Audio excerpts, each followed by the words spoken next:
How to fix Tinder account couldn't be deleted. Hey everybody, welcome to the channel. In this video, we're going to learn how we can fix if your account couldn't be deleted on Tinder. So without any further ado and delay, let's get started with today's video.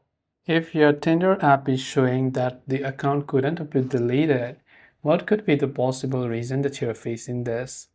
Now, first of all, for this, ensure that your Wi-Fi or your internet connection is working very stably and make sure it is working just fine. After you've enabled that, make sure that your Tinder app is also updated to the latest version and make sure that also you're logged into the correct account which you want to delete.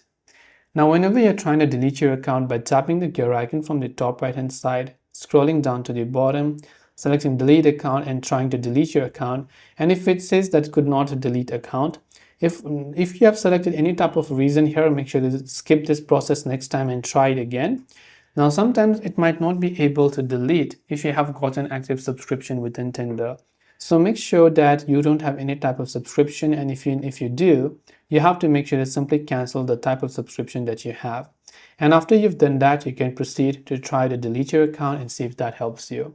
Now, if you recently deleted your account, reopen it again and again you're trying to delete it, in that case also Tinder might impose a restriction, so you have to wait a couple of days before you try to delete again. Until then, what you can do is you can just deactivate your account by trying to pause it. So I hope this video helped you. If you have any questions, feel free to leave them down. Thanks for watching and see you soon in the next video.